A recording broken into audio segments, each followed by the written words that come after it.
we're going to get started.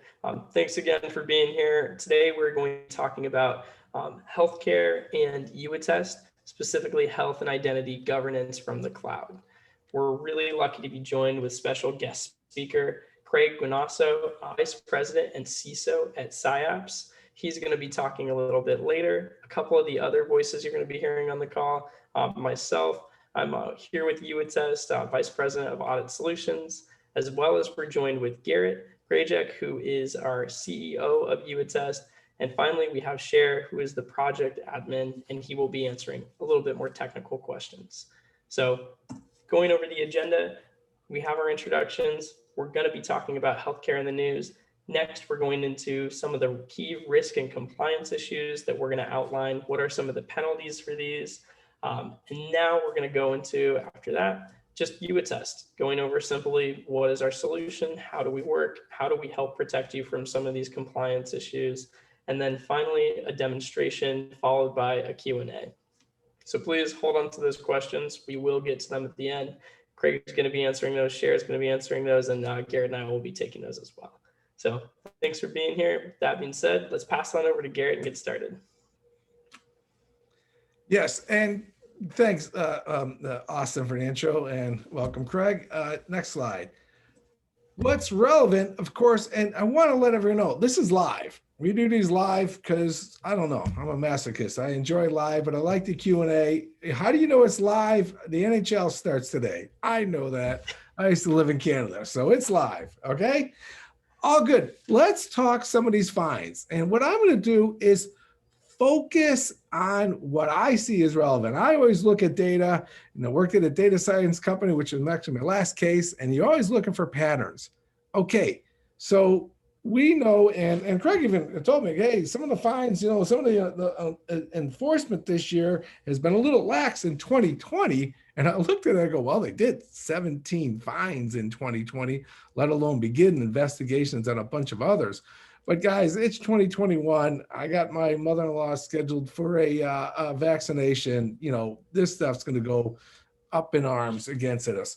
What's relevant on this first one, $1.5 million fine, less than 1 million records, but they were fined in what is looking not so much just for the breach, but on what they were doing around the data, what was going around Medica data and the practices and procedures of recording and examining activities.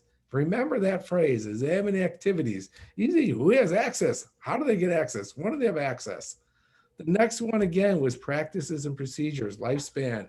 It was a systematic noncompliance. Systematic noncompliance should scream in your brain, what is my practice and procedures? How am I documenting that I'm meeting compliance? How am I documenting key parts of the compliance like access control and logging? Next. Okay, the fines are getting a little bigger here and getting much more germane to the second half of our presentation when we actually go into solutions.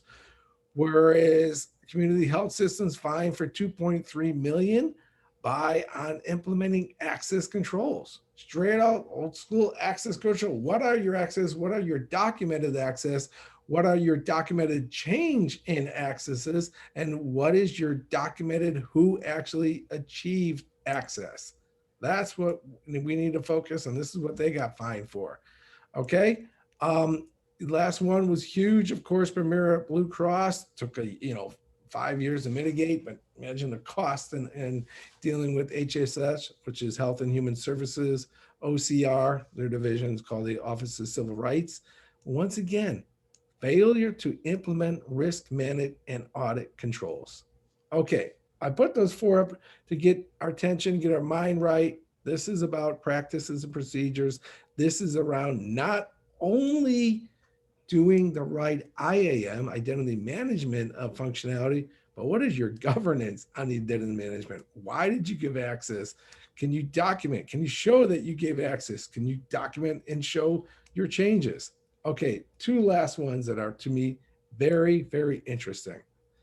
Okay, this one reads, if you want to have fun, read the documentation about this.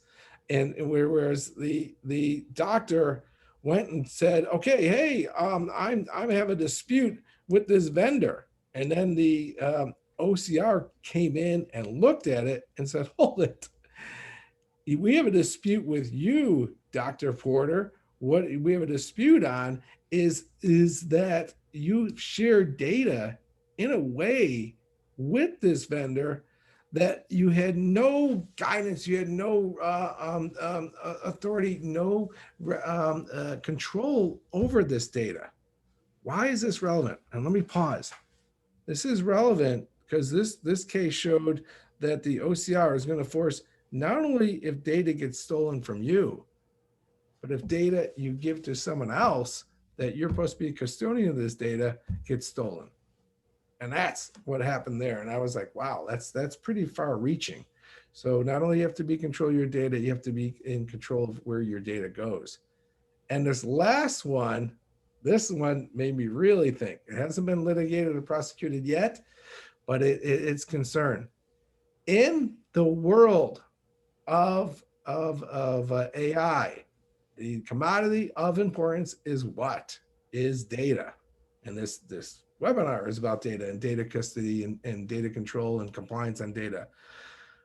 Well, I do see more and more of these coming up where the vendors themselves who are trying to create AI models. And remember, a model is just R2 or Python code and being manipulated by millions and millions of records of data if you're doing it right to come with either anomalous or other types of models. Okay. This company was sloppy.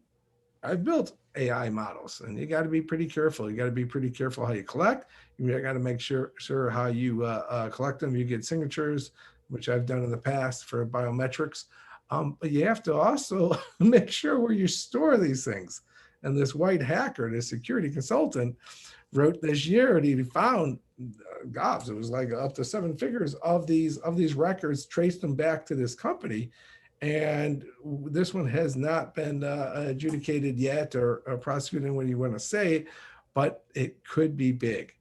So this is where I leave it, that not only is your classic healthcare of companies, those first show, responsible for medical data, but also we are responsible when we share the medical records, and medical records, you can also be fined if you're not even a healthcare provider, but you're collecting these and then process them. And in this case, building, and that's the right word in AI, you take data and you build a model. If you're building records, if you're building models off of this.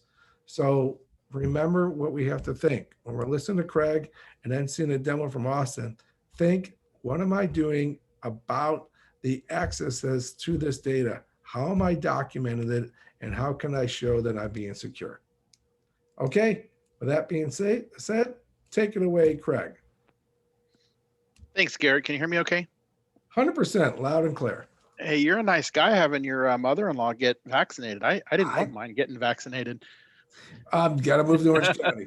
All of California is not equal. In LA, you have to prove they have a prison record. All good. Well, thanks. Appreciate you having me. Look forward to talking with some of you and answering some questions. If you go to the next slide, Austin. So I'm not going to browbeat you with more real world examples, but I'm going to focus on what happened after the breach and the civil rights investigation.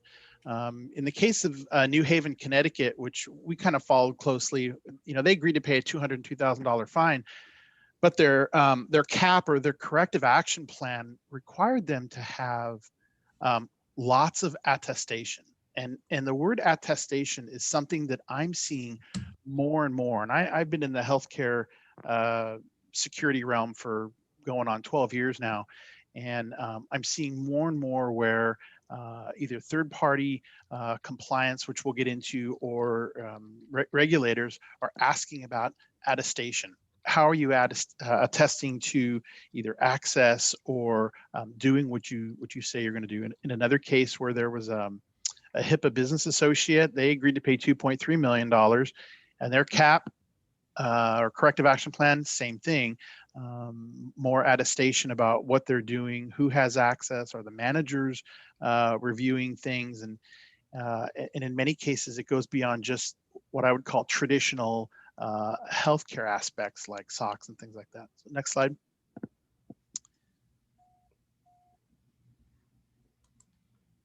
One of the questions that, or one of the many questions that I've received over the years, being the CISO, is, who are my domain admins, or who are my exchange admins, and who granted that level of access? We found that we would do an audit. We'd find people that were in an administrative group, whether it's domain admins, exchange admins, local admins, etc., that we would get this question: where did they get this access? And many times it was because they were included in a subgroup or some other group that wasn't blatantly called out as a domain admin, or the group that we were actually searching for. Made it tough for us to find the tickets where that level of access may or may not have been requested. And the question often comes up that are their managers aware, or are the individual employees, is their manager aware that these people even have this level of access? And if so, when was the last time they reviewed access levels for their employees, and how was that done? And one of the questions that I got when I was going through our ISO certification is, have you audited every single user account in Active Directory? And to be frank, we were not a big company. We were maybe 1,000 employees, but if you can imagine doing an audit on every single account and every access of all those employees, that was crazy. And I said that'd be a full-time job for somebody for the next year. And the feedback that I got was, well, maybe you should do that in small groups. Just represent somehow that you've done any kind of review. And that's what made me go down the path of trying to find a way to automate the attestation process. Another area that we found some gaps was doing quarterly reviews, which is really more of a SOX focus than a HIPAA focus, but we were able to sort of parlay those two together and get mileage out of both, because we were already doing a lot of SOX audits, and we were able to use that for HIPAA. But what we found was a hole, and that we would do what I call an old school diff from day 1 and day 90, or day 180, depends on when we were doing the audit. But what happens if someone was added and removed in between those days? Did we catch it? And for a number of years, the answer to that was no. We didn't realize that that was happening. And we had to look at different technology that allowed us to be alerted immediately when that happened. Again, have the managers approved that that access, and when, or application managers, which takes me to the next question, and that I see a lot, and that's that: who has access to my applications if I'm an application manager and not necessarily the employee manager?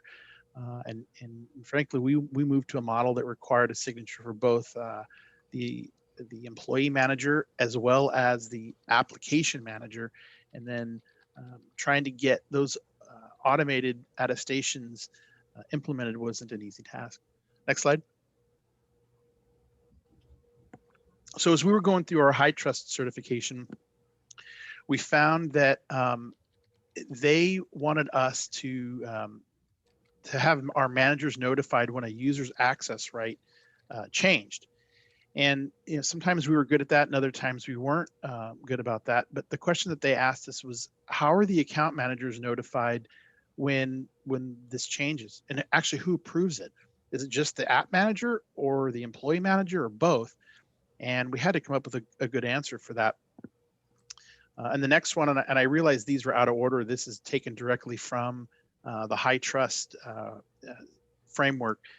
How do you check that the authorization and minimum level of access is correct? Do the managers or the app managers know that a user may have more access than they either requested or has organically grown over the years as employees have added years to their service? It's easy if it's a small company and you're fairly small and new, but as companies grow and you add complexity to it, oftentimes things get hidden. Without a review and attestation, how do you remove or block critical access rights? And frankly, there in some places we just didn't do a good job of that. Next slide. So ISO, going through the ISO certification process, they're a little more prescriptive. They actually call out the requirement for review of user access rights. They want to see it done, and they want to see proof. And sometimes that's hard to do if you don't have the right tools in place to be able to see that. And in two areas they called out, 925 and 926, review of user access rights and removal or adjustment of those access rights if an employee changes roles or position. Next slide. And lastly, I mentioned this earlier, SOX. So at least in my environment, I was responsible for not only traditional information security stuff, but the IT SOX controls. And this was access to maybe applications or systems that had some financial impact.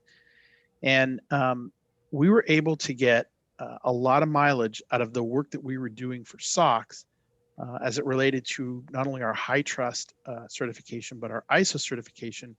And that was just because we were looking at things like user login access. And traditionally that user login access, you think, oh, well, I have a SIM that does that. But the real question is that user access appropriate? Is that level appropriate? And we didn't really think about it from that perspective. The next one is tracking data access. And again, you look at this and think, well, this is traditional SIM or just good, healthy things we should be doing. But focusing on the appropriateness of that access and essentially management approval. And the last one, section 404, which probably many people have heard of, is that internal control adequate? And that should include attestation by the manager and or application owner, that level of access is appropriate. So that's really, my experience. I know everyone's may differ a little bit, but I hope that you find some of that useful. And that's it for me, Garrett. Perfect. Yeah, I saw some questions come up while you were talking, which is good. Keep them coming, people, and we'll get those at the end. Okay, take it, Austin, next slide. Okay, now let's tell you what YouAttest is, and then we'll do a demo to show you why it's relevant here. YouAttest is this for compliance, straight up, built from scratch, and it's actually my nod to the tools like Okta, straight out, which we did our first big integration about a year ago, and now we have amazing features, and that's a demo also would show is integration with Okta. It's, to me, in respect of the industry's maturity in the IAM field, led by Okta. What I don't think is very mature next is the IGA world. And to enforce these two principles from this, and I'll just spell them out, PRAC-4, which is access reviews, which is what we were just talking, change control and access need to be reviewed. And next slide, the POPL. This came up a lot recently when it comes in. I was just wrote a blog on the TrickBot Trojan. And what it once again goes is Trojans are bad and they're going to get into our enterprise. But what the first thing they're going to try to do, guys, is try to escalate their privileges. And if you're not reviewing your privileges, not only in a static way and by quarter, but dynamically, not only are you going to be out of compliance, you're also going to be hacked. Okay, next.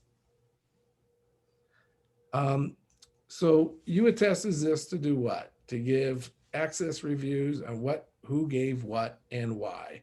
So that is a really important part of our feature is not only when we look at a change, you can put some notes in there and say why this was changed, very relevant to the auditor when it comes to you and ask why did these 6 people give, PAM privileges? Why do these 6 people get access to these service accounts?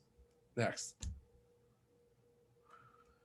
The way I see the industry, to go what I was just saying a few seconds ago, that we believe that the IAM world, with the event of Okta and what they've done in the IAM world is mature. What we don't see in the IGA world is the same. Most customers, most prospects, most partners we talk to are talking to people who are still doing all of these access reviews manually. About 80% of our customers been doing this manually. or they're using some software that's extremely difficult to deploy, where POCs are taking 6 months. When you see everything we show you, we do that POC is it literally you can get started in a couple of minutes in a already assembled Okta deployment. And then you can start running reports in that day. Next. All right, Austin, this is your slide. Take it away on how it's built and then run a demo. Yeah, exactly. And so like Garrett was saying, the POC is just, we're able to deploy so quickly. This isn't taking 6 months. It's not taking a year. And this screen's really highlighting that in the best way. What we're doing is, instead of adding a ton of connectors, really mucking things up, what we're doing is we're simply able to pull all the information from your Okta tenant using just an API integration. We also do offer the CSV capabilities, which will allow you to handle applications that might be on-prem, not associated with Okta. Through this integration, we're able to handle not just things within Okta, such as Universal Directory, but we could handle Active Directory as well.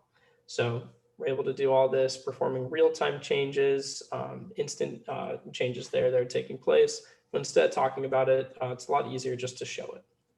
So I'm going to jump out of here. And there's a couple things Craig talked about that I want to get to and really go over with what YouAttest could help you do in terms of specifically identity governance for healthcare. And so one of the things he brought up first was the ability to see who's accessing what and when. We want to make sure that we have this ability to look at user logs. And so using YouAttest, I'm just going to go over here to user logs. Then we're going to click over into this user. And we could see when a user is accessing an application. Right here, we could see user single sign-on to app success. We could have all this information readily available, and also we have the ability to export this as well. So say you need to report to show that you have a clear visibility into who is accessing what and when, it's easily done right there. Craig then mentioned another thing. He said, what if you want to see who are all your domain admins?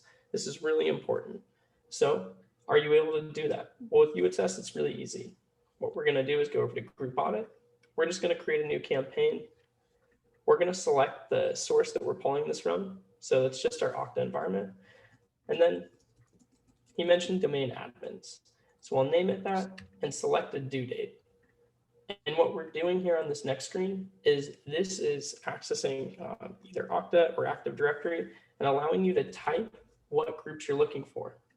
So I could select domain admins just like that. I could add other groups if I'd like, but in this example, we're just going to select this one.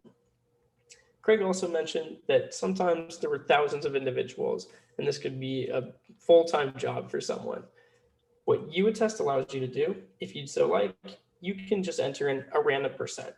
That's going to pull just a random percent of users from this group that you could review. So as long as the controls are there, you're able to look into it and you're able to get a purely random sample, that suffices. I'm going to leave that blank, so it's going to pull all the users from this domain admins group. So when I click done here, what's happening in the background is it's putting together a really nice worksheet where you could see who has assignment to this group. Clicking in here, you can see we have these 4 users are associated with the domain admins group. This is great. You have an inside look, you're able to see this, and from this point, you can even delegate out the ability to review these to the managers, to anyone you'd like. Just enter in the email address or assign it to a group just by typing in the group just like before. Finally, you could actually just automatically delegate these out to their respective managers. What this is going to do, it's going to pull their user manager and it's going to automatically assign that manager to either certify or revoke these users. It's fairly simple. You just either select certify or revoke, click apply, and that's it.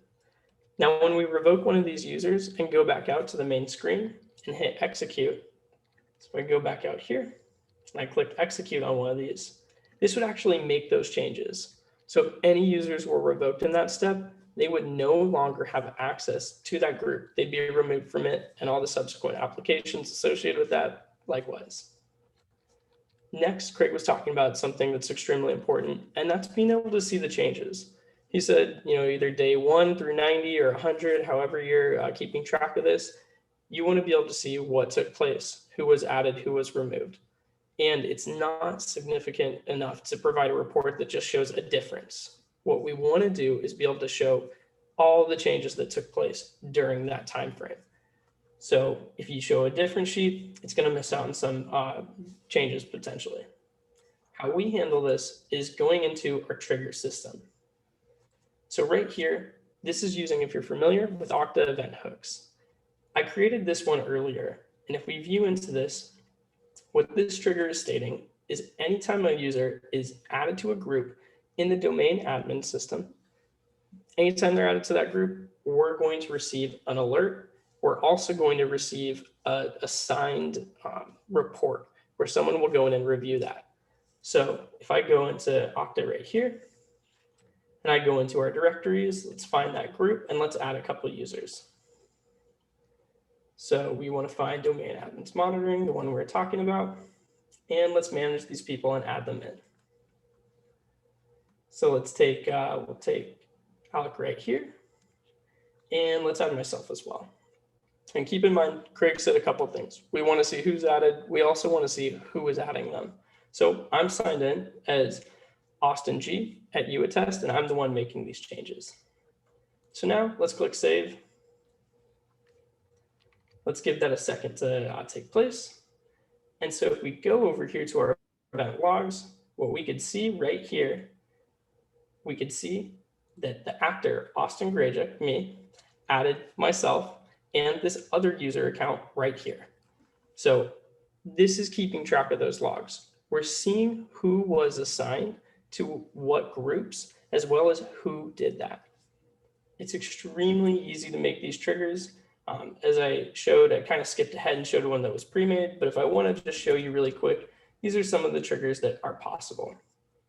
You're able to have user lifecycle events. Here's how I did the group events, just a drop down, just select, and just type what group I'm looking for. It's that easy. It produces great reports as well. If we go back over here to our event audits and we click into one of these, this was automatically just created because I added myself to that group. And this would automatically be assigned to someone to review that they saw this change. So we're seeing this happen in real time. And also, this isn't just taking a difference. It's not just a snapshot. It's having a set of records. Last thing I want to show with these records, if we go to these event triggers, I get it, a lot of things might be happening. People might be added to applications groups, but you just want to see a specific one. No worries at all. It's very easy to just search for what group you're looking for right there. Or you could even search for what action you're looking for. So all of this is possible. 3 easy steps of setup. Just provide a name, the Okta URL, and the API key. Once you've done that, you're completely ready to go. Everything I showed today is possible with those 3 easy steps. I'm going to pass it back on over to Garrett, see if he has anything to add, but if not, we'll just open it up to questions. Yeah, I think we have a slide, the next slide. Just what's relevant, going to the pricing slide. SaaS pricing, unlimited applications, should say unlimited CSV and unlimited Okta applications, unlimited reports, unlimited delegations. Get started with a credit card, pay by the month. All of our customers so far pay by the year, but you can pay by the month. And we are going to be adding lots of features this year. Okay, that's why Cher's on the call and probably answer some of these Q&A coming in here. But any purchases in this first quarter, you get the features for the rest of the year. Okay, let's go into the questions. Fantastic. Let me open this, just see the questions that are coming in. Okay, so we have here, do you recommend organizations getting high trust certification, or when should they? Craig, do you mind taking this one? Yeah, could you just repeat the last part of it? Of course, yeah. It's asking, do you recommend if someone should get high trust certification, or when should they get this certification? Yeah, it's a good question. I do think that companies should get certified, get the high trust certification. I would say that they should do it based on the pressure, if you will, from their customers. If you're an international company, you might be better off getting the ISO certification first, because ISO is more internationally recognized than high trust is. But once you have the ISO certification, or for that matter, the high trust certification, it's easier to get the other one. I would probably say get it as soon as you can while your company is small, if that's the case, and not as complex. But in our case, we're seeing customers that are asking, and in many cases demanding, that we have either a high trust or ISO certification. Excellent. Just sticking on that really quick, talking about the certifications. How much copy and paste can I do from my ISO 27001 to my HIPAA? So are these two, like replicable? Sorry, when you say cut and paste to HIPAA or to high trust? So let me just read that back. How much copy and paste can I do from my ISO 27001 to my HIPAA? There's actually quite a bit, and there are organizations out there that have published what I would call a translation document that allows you to say, for this HIPAA requirement, here's the ISO section. In my presentation, I talked about, I think, 925 and 926. So you may have a HIPAA requirement that says, have you reviewed the attestation, the access that your employees have? And you can say, yes, we have. Evidence for our ISO certification was provided per section 925, and here it is. And what's great about it is, if you've been through that exercise, you should have a folder somewhere of all of your ISO or high trust evidence, and you can just drag and drop. Thank you. Fantastic. Okay, I have one, Garrett, I think that's best for you. What relevance do you see the SolarWinds and types of attacks to medical records? Yeah, that's a good one. While other people were locked in enjoying their Christmas or a holiday vacation, we did a bunch of work about the SolarWinds, and we did a really good webinar. Went like hour and 15. Had some amazing talent on a webinar we did. You can look it up, YouAttest, SolarWinds, and YouTube, and had a CISO on it, and also a real good white hat hacker, but a good hacker, Mark Lambiasi, on it. And we went into it. And what's relevant for this discussion is what the news. I got my certified ethical hacker certificate to help me understand how, not to understand the hacks so much, but to understand how people talk about hacks. And one thing I've realized when we talk about hacks is we spend a lot of time talking about the initial penetration of the enterprise. And that's what SolarWinds is. It was cool because in the hacker world, it was cool because it was a novel way to get into your enterprise. A novel way it was. I mean, we're putting in these agents and voila, this guy's running these Trojans and he's talking back to his C2. Not good. So the novelty of that is what was covered by the press. That's where everyone beat up on poor SolarWinds. And I'm not admonishing them, though, because they should have done more due diligence in their own product, etc. But what's really relevant is what happens after the hack. After the penetration, it's all the same, guys. It's all privilege escalation. It's all communicating back to the C2, which is your command and control center. It's all lateral movement across your enterprise, and it's all final data exfiltration. Okay, if all those points of attack are pretty similar, then why don't we make sure we're doing due diligence on it on the actual after the user penetrates or the hacker penetrates, whatever mechanism, whether it's a email phishing attack, whether it's a agent that's a problem. And that's where the trigger system comes in. The trigger system was also showing that enforces POPL. Like I said, we're talking a lot about POPL, privileges of least privilege, POLP. That is what that allows you to do is see whatever malicious or nefarious attack goes on that tries to raise this privilege, that you are alerted, that the proper people are alerted. So let me just wrap that into a package. SolarWinds was bad. The attack itself was not, once it was into your system, wasn't all that novel. It was pretty straightforward. They're escalating the privileges, and then they did some nasty things to, in their particular case, to communicate back to the C2. Okay, can we detect the activities after systems like SolarWinds attacked? The answer is yes. And let me rephrase, not that SolarWinds attack, but the malicious users who put their malicious malware into the enterprise after SolarWinds. The last quick rant on that, or not a rant, but fact is, we have to watch how many agents we're putting in our enterprise. That's the design of YouAttest. It doesn't add another agent. It's communicating to your existing agent, a primary way of getting data, which is into your Okta tenant. Okay, like I said, it's a long topic. There's a great webinar we did on it. Look up on YouTube, YouAttest SolarWinds. Next. Excellent.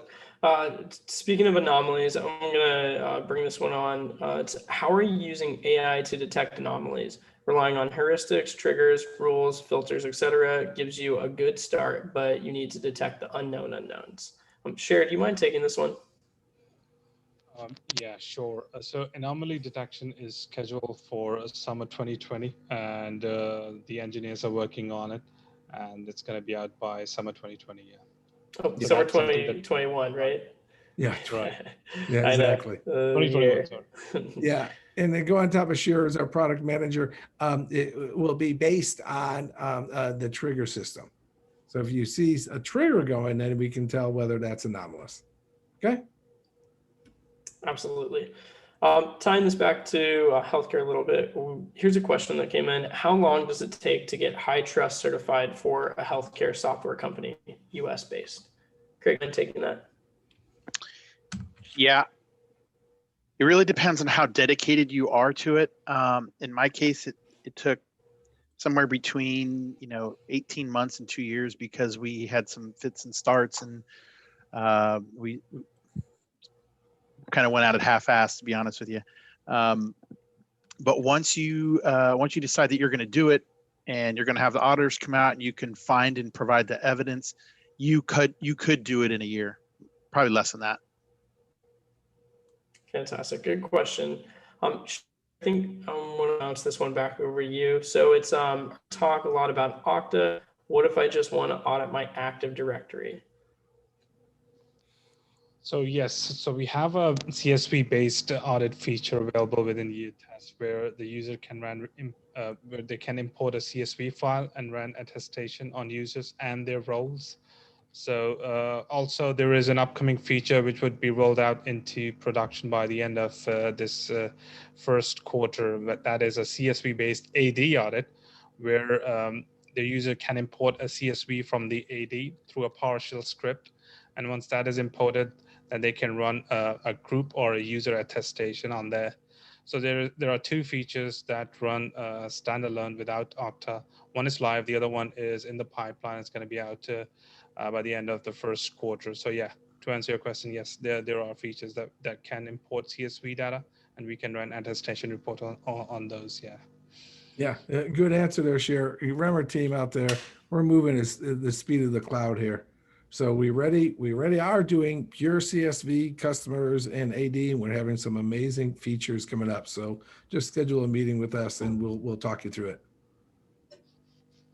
How are we doing on questions, Austin? How about one more? All right, sounds good. And we'll save this last one for Craig, since he is our special guest speaker. How does a SOC 2 Type 2 relate to HIPAA and other medical compliance? That's a good question. So the SOC 2 wasn't really designed to be a certification for a healthcare organization. Although, as it was described to me, you could use it as a Bush fix. It really depends on the risk appetite of the organization. Your organization may be in a position where you're willing to accept the SOC 2 for security controls, but if you're a healthcare provider or really in the healthcare industry, I would highly recommend either HITRUST if you're US based only, or ISO for an international company. Wow, Excellent, what a thanks. great last question, because that's our next webinar next month. Maybe we'll have you as on the panel there. We're going to have Raj Swani from Focal Point talking about SOC 2 Type 2. Yeah, that'd be good. So it's good stuff. All right. Hey, we'll take more questions from the team. Just write us, all that kind of stuff. But thanks for attendance. Stay healthy and happy 21. Thanks, panel.